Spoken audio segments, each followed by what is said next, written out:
How you doing there? Welcome back to Babylon Talmud. Today we're studying Daf Kuf Yud Tes, Daf 119 of Masechta BavaBasra. Friends, that's interesting. That's really interesting. Today we're studying Daf Kuf Yud Tes of Masechta BavaBasra. Now, if this was Bava Kama or Bava Metzia, so this would be the last daf of the Masechta. And I had a shtickle Torah that Bava Kama is Kuf Yud Tes daf, Bava Metzia is Kuf Yud Tes daf, BavaBasra is Kuf Ayin Vav daf. Right? Is that Kuf Ayin Vav? I think so. 176 daf. Now, 176, that's the longest daf in Shas, which is also the longest parsha in the Torah, and it's also the longest kapitel in Tilim, which is Tilim per Kuf Yud Tes. So Ke'ilu, it's almost as if all three of them are Kuf Yud Tes, right? Bava Kama is Kuf Yud Tes, Bava Metzia is Kuf Yud Tes, BavaBasra is 176, which is the longest Masechta in Shas. It's also the longest it's also the longest parak in Tilim, which happens to be parak Kuf Yud Tes. And if it wasn't, and my shtickle Torah is, it's only so long because it's the Rashbam. It's the way that they say that if it was Rashi, it probably also would have been Kuf Yud Tes, as we see that it's the same, it's the longest Masechta and the longest Kapitel in Tilim, which is Kuf Yud Tes. And I just Taka came from the cemetery, and there we said Tilim Kuf Yud Tes. So Kuf Yud Tes. There you go. And it's also to say that I learned, I reviewed yesterday was Yom Kippur. I learned the daf on Yom Kippur, and then I reviewed it in the car. So, hopefully I did a decent enough job. So, daf Kuf Yud Ches Amud Beis. We got a little work to do. I probably should have done this already on yesterday's daf, but I hadn't prepared it yet. I don't think this daf is going to be super difficult, but here we go. The beginning part requires us to use our brains a little bit. Okay, daf Kuf Yud Ches Amud Beis. About 5 lines before it gets wide. So I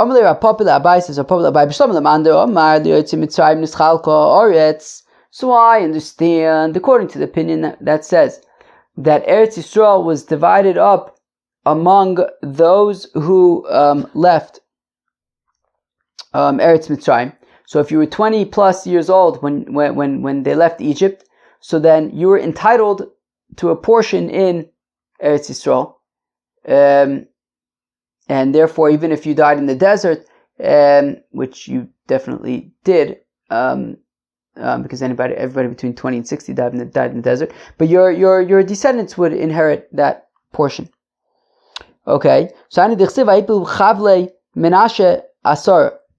then I understand why the pasuk says that by Menashe, by the tribe of Menashe, there were like 10 portions. We're gonna have to explain what exactly this means, but Shisa de Shisa Bate Ovis. Okay, 6 of those 10 are for the 10 Bate Ovis that Rashbam quotes the pasuk about 5 lines before it gets wide in the Rashbam. Vayi livnei Menashe anusarim lemishpachos livnei Abiezer v'livnei Chelek v'livnei Asriel v'livnei Shchem v'livnei Chefer v'livnei Shmida.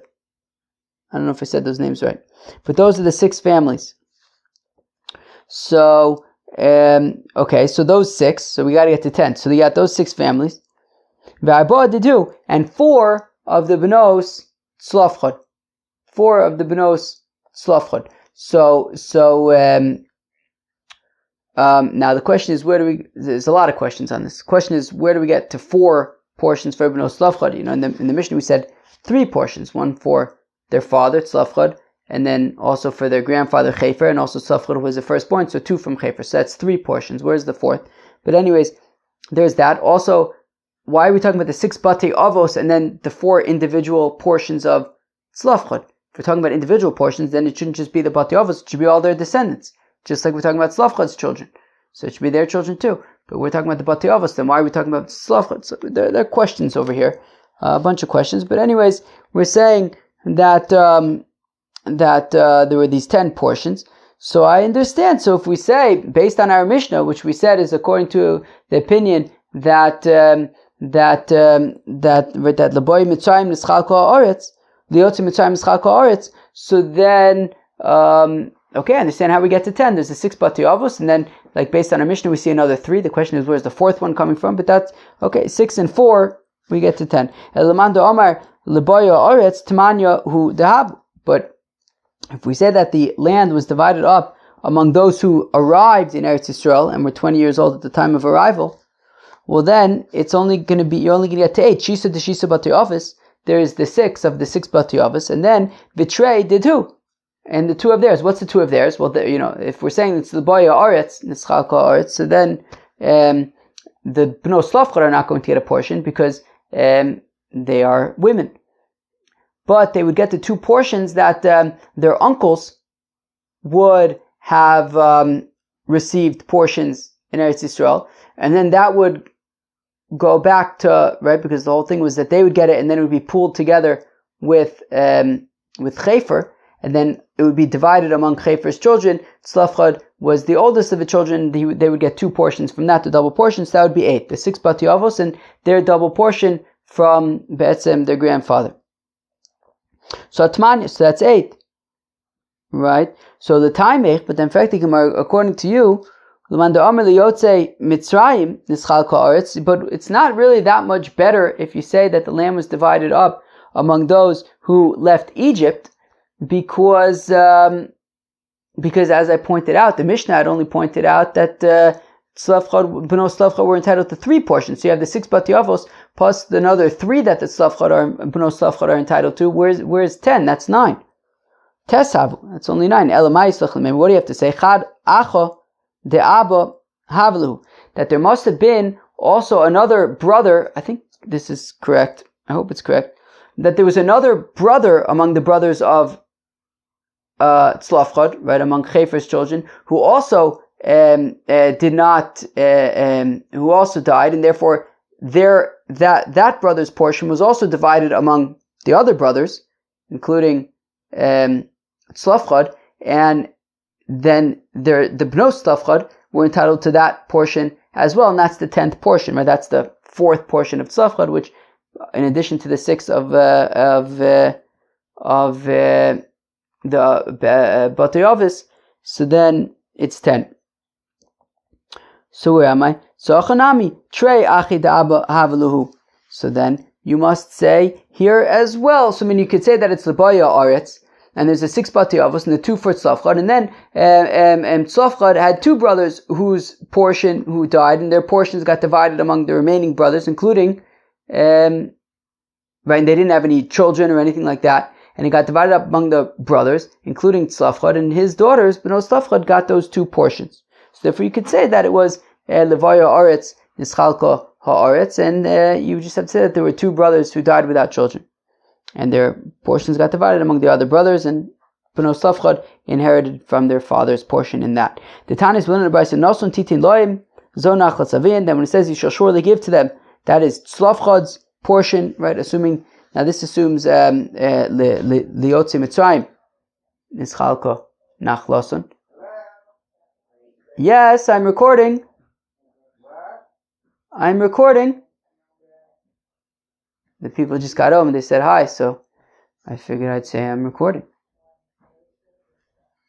So Noso Titin Loim Zonachas Avin. That is their father's portion, Tzlafchad's portion. Besoch Achi Avian, among their brothers Zonachas Avi Avian. That is the portion of their grandfather that got divided among the brothers, his children. Bavaites Nachlas Avian Lohen, and then they would pass the portion of their father to them. Zochelik Bechora, that is the portion of the firstborn. So therefore they received their father's portion, also, right, meaning Tzlafchad's portion in Eretz Yisrael, and also the portion of Chefer that got divided among his children, and the double portion as Tzlafchad was the Bechor. Rabbi Eliezer ben Yaakov Omer says, Rabbi ben Yaakov Avchelik Achi Avim Notlu. And I think that this is how we kind of get this additional one, that also they also received a portion from the portion of one of Chefer, of Tzlafchad's brothers. Shenemar Noson Titain, you shall surely give. So, and according to the opinion, it says that there were two brothers that they received from Hahu me achuzas nachla. Nafka, that would be learned out from achuzas nachla. That they learn out the extra one. V'omerle Rav Papa Labai, and Rav Papa says to Abai, Kra my Kra Choshivs. Now Rav Papa says to Abai, now I don't understand what's to do with this pasuk, as I pointed out earlier, right? Meaning we're talking about these 10 portions, 6 for the Batei Avos and 4 for the Benos Tzlafchad. The Batei Avos were like the families, and the families have children and offspring and stuff, and yet, so on the one hand we're talking about like these kind of Batei Avos, and then we're talking about the children specifically of Tzlafchad. So like, right, so therefore, if we're talking about sort of children, right, descendants, like the Benos Tzlafchad, well then, Tuvavu. Well, then it's going to be a lot more than 10. So we're taking into account all the portions of all the children. And if we're just talking about the Batei Avos, then it would be 6, as we said, right? Bnei Chefer was one of them, and that includes the Benos Tzlafchad. So So really we're talking about the Batei Avos, and therefore it should be 6. Why are we mentioning the Benos Tzlafchad? And what it's teaching is the Benos Tzlafchad not Luchelek Bechora. The Chiddush is not that the Benos Tzlafchad inherited their father, or inherited the portion of Chefer that was divided among his children. The Chiddush is that they also inherited the Chelek Bechora. Why? Because why is that a Chiddush? As we know already, and as we're going to discuss a little bit more on this stuff, when it comes to the double portion of the firstborn, it's only muchzak, right? Right? You don't receive kiba ro'ui, right? Ro'ui kiba muchzak. Right? Eino, what was it? Eino nochel manchil baroi kiba muchzak. That a firstborn only receives a double portion from what the father actually has at the time that he passed away, not anything that he will get in potential. Now, when Tzlafchad died in the desert, he hadn't yet received a portion in Eretz Yisrael because he hadn't yet gotten to Eretz Yisrael. So therefore, I would think that the double portion in Chefer's portion in Eretz Yisrael would be considered ra'ui, something that is, in theory, theirs, but Tzlafchad didn't actually have it at the time that he died. So therefore, they should not be entitled to a double portion in Chefer's portion of Eretz Yisrael. So Alma Eretz Yisrael muchzekesi. So we see the chiddush is that Eretz Yisrael be'etzim is considered like it's muchzekes. It's considered like you already have it. And therefore, when it came to receive a portion in Eretz Yisrael, it wasn't considered ra'ui. It was considered like Tzlafchad already had this double portion, this double portion, and therefore the daughters inherit it. Okay, fine. We said earlier, ve'abonim notlu bizchus avi avim uvizchus avim osem. So we said earlier that when it came to yesterday, I think, that when it came to the misloinanim, right, in the Adas Korach, so they didn't receive any portion in Eretz Yisrael, and whatever the children received, they received on account of the grandparents, right, on the portion of the grandparents. So where are we? So we said earlier that the children of the Adas Korach, they received on account of their grandparents, not on account of their parents, because their parents were in the Adas Korach, and they didn't receive a portion at all. We learn in a brayso that the children of the Adas Korach received portions on their own account. So lokashif no problem. Well,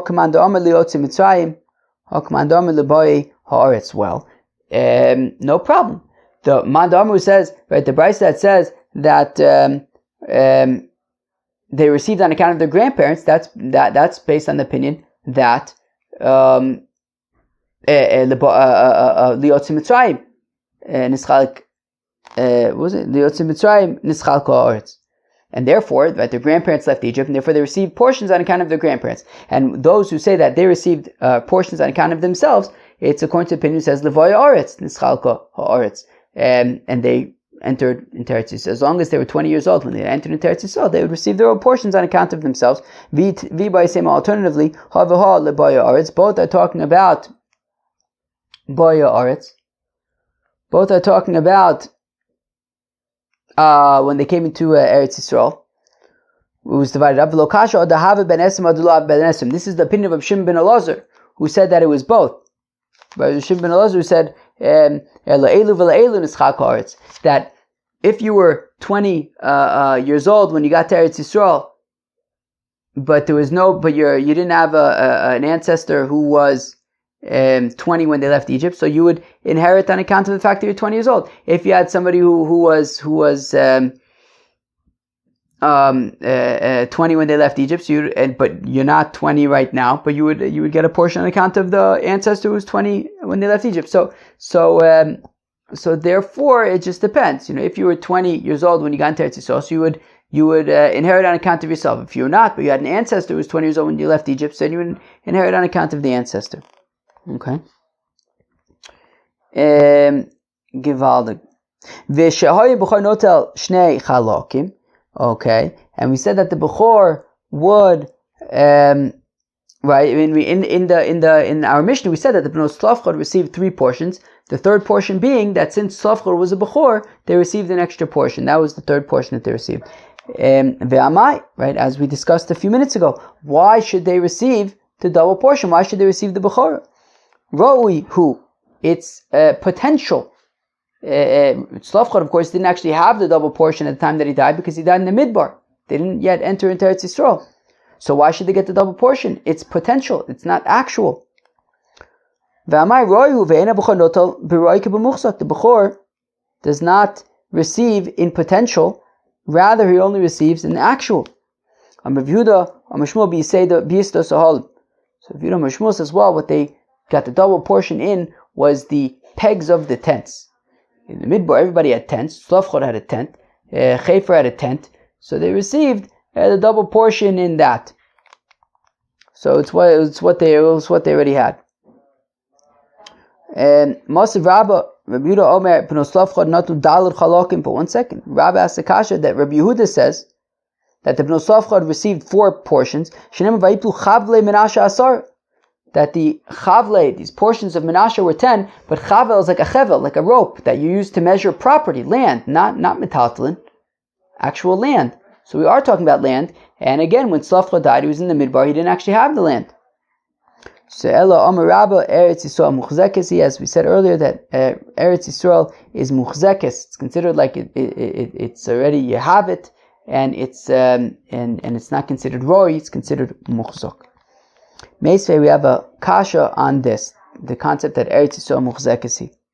Reb Chidka, says Reb Chidka, Shimon HaShikmoni Oya Lichaver Mitamidei Reb Akiva. I didn't look up actually how to read this, but I think what it means is that Reb Chidka says that I had a friend, Shimon HaShikmoni, and he was one of the students of Rabbi Akiva, one of the Asari Aruge Malchus that we learned about, that we read about on Yom Kippur. V'kachai Reb Shimon HaShikmoni Omer, Reb Shimon HaShikmoni would say, Yodei Ahoya Moshe Rabbeinu Shebenois Tzlafchad Yorshois Hein. Moshe Rabbeinu knew that the Bnos Tzlafchad would inherit their father Tzlafchad. Moshe Rabbeinu knew that. That wasn't the Shaila. What he didn't know is if they would receive the portion of that extra portion of the Bechor. Imlab or not. Now look, just like the rest of the Torah was written by Moshe, and in the name of Moshe, so to this, like don't let it enter your mind that if not for the fact that there was this guy Tzlafchad and he had these daughters and he wasn't alive and they came and it's like, oh wow, there's this halacha that all these halachas of Bnos Tzlafchad, that when there's no brother then it goes to that was, I think that was probably, was that like a separate thing? If there's no brothers and stuff then it goes to the, but wait, let me just check something.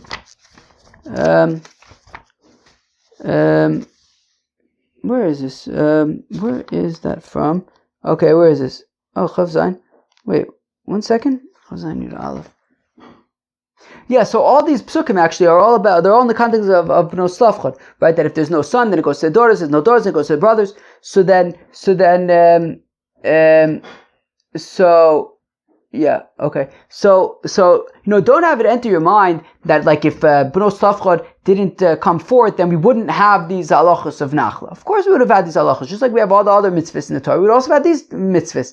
However, right, so again, V'ru'i also Parshas Nachla is because of Edom Moshe. Look, really, by default, Be'etzem, this Parsha should have been written by Moshe Rabbeinu, just like the rest of the Torah.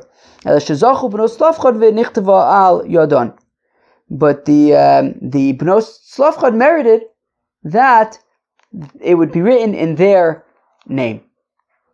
Now everybody knows it's a household name, Bnos Tzlafchad. They merited. And Moshe Rabbeinu also knew that that the Mekoshesh Eitzim, the fellow who was gathering wood on Shabbos, and he was stoned, he knew that the Mekoshesh Eitzim would be chayiv misa.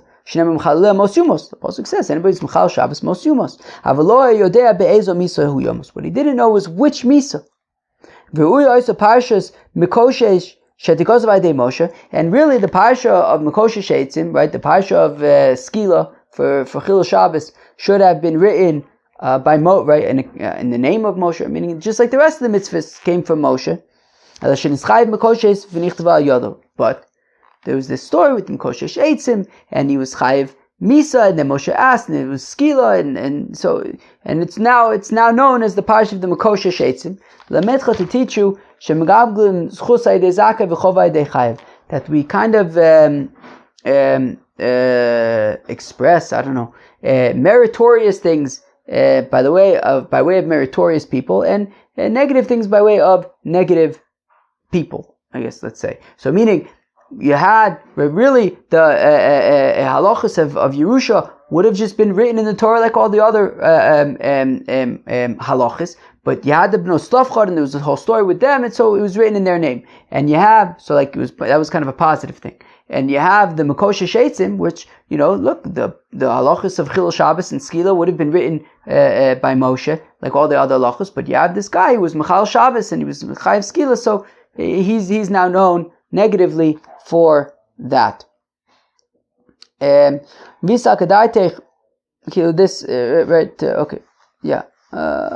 Okay, fine. Now, here's the question. Well, where did we start from? What was the whole question? The whole question was that we said that Eretz Yisrael is considered muchzak, and that is why the Bnos Tzlafchad were able to get the double portion, because it was not considered potential, it was considered actual. But if it enters your mind that Eretz Yisrael is muchzekes, so Maika mistapkale. So what was Moshe Rabbeinu's question? Right, he wasn't sure if the Bnos Tzlafchad should get the portion of the Bechorah. Why shouldn't they? What's the shaila? It's muchzek. Right, the Eretz Yisrael is muchzekes. So it's not roy, it's muchzek. It's not potential, it's actual. So what was the shaila? Of course they should get it. So if you're going to say that Eretz Yisrael is muchzekes, so Maika mistapkale. What was the shaila? What was the suffix?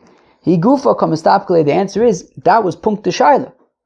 He didn't yet know if Eretz Yisrael was muchzekes or not. That was his question. So we're saying Eretz Yisrael is muchzekes. At the time, we didn't know that yet.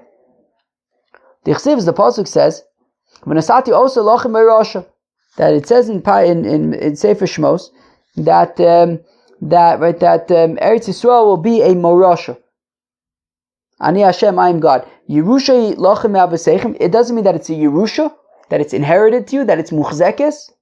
Or maybe what it's saying by morasha is Hashem saying to the Bnei Yisrael that, look, you are not going to go into Eretz Yisrael, right? Because all the people left Mitzrayim died in the Midbar, right? If they were above 20. So what Moshe Rabbeinu was saying is that you're going to be bequeathed to others, but you yourselves are not actually going to have an opportunity to inherit the land yourselves. So that's the shaila, right? So is it a Yerusha that it's actually that it's actually considered inherited and they have it? Or maybe it's simply saying that they're going to bequeath it to others, but they themselves won't be able to inherit it. And they answered that it's both. Yerusha lochem yavosechem, that it is an inheritance from your fathers, and that it's muchzekes. Umarishim ben and Yoshim, and also that they are going to be, that the Bnei Yisrael left Mitzrayim are going to bequeath it to others, but they themselves will not inherit. And similarly, we so one second. So meaning, so that was his question. The answer was that Eretz Yisrael is muchzekes, and therefore the Bnos Tzlafchad would receive the Bechorah. And similarly, the pasuk says, "Tiviemo v'sitoemo b'har nachloscha." Tivienu lo nam. It doesn't say that, right, that Hashem will bring us to Eretz Yisrael. El tiviemo, you'll bring, I guess, them. That they prophesied and they didn't know what they were prophesying, i.e., that they themselves weren't actually, right, by the Kriyas Yamsuf, the Bnei Yisrael themselves weren't actually going to inherit Eretz Yisrael. They would bequeath it to their children. Says the pasuk V'tamodna lifnei Moshe lifnei Elazar HaKohen v'lifnei Anisim v'chol ha'eda. The pasuk says that the Bnos Tzlafchad stood before Moshe and before Elazar HaKohen and before the Nisim and before the heads of the tribes, before the rest of the Bnei Yisrael. Esher Amdu lifnei Moshe v'chulei. How does this make sense? That first they stood before Moshe and Moshe didn't know what, and then they asked Elazar v'lo Amarle, and Moshe didn't say Dover v'amud lifnei Nisim, and then they went to the Nisim v'chol ha'eda. Like I don't understand. If Moshe Rabbeinu didn't know, why would you start going to other people? So Rabbi Yoshe says no, flip it around. Meaning, first they went to the Bnei Yisrael, and then they went to the Nisim, and then they went to Elazar. Nobody knew, so then they went to Moshe Rabbeinu. Abachanun Omar says Abachanun Mishum Beliezer Beveis Hamedrash Yoshvin. Everybody was in the Beis Hamedrash, right? Moshe Rabbeinu, Elazar, the Nisim, the Eidah. And the Bnos Tzlafchad went and they stood before everybody in the Beis Hamedrash. My kamiflage, and what are they arguing about? My saver cholkin cover the Talmud b'makom harav. My saver in cholkin. So one opinion says that we sort of give space, we give honor to a student even in the presence of the Rebbe. And if you say that we give honor to the student in the presence of the Rebbe, so therefore they were in the Beis Hamedrash, and they started by the sort of with the congregation, and then they went to the Nisim, and then to Elazar, and finally to Moshe Rabbeinu. They would kind of start lower down and work its way up. And the other opinion is that no, you would not give honor to the students in the presence of the Rebbe, and therefore it must have been that they were not in the Beis Hamedrash, and first they approached the Eidah, and then the Nisim, and then and then Moshe Rabbeinu, and then Elazar, and then Moshe Rabbeinu. Okay, fine. The halacha is cholkin, that we give honor to the students in the presence of the teachers. The halacha is that we don't give honor to the students in the presence of the teachers. Those are obviously contradictory. Lo kasha, it's not contradictory. It depends. If his Rebbe gives him honor, so then we give him honor in front of his Rebbe. But if not, then not. It was taught that the Bnos Tzlafchad were wise, and they knew how to learn, they knew how to darshan, and they were also righteous. Chachmani was saying they were wise because they knew to ask the question right at the right time. That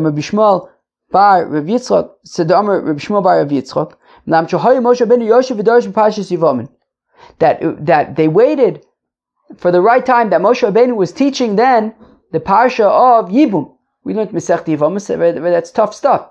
They waited until Moshe Rabbeinu was teaching Yivamis.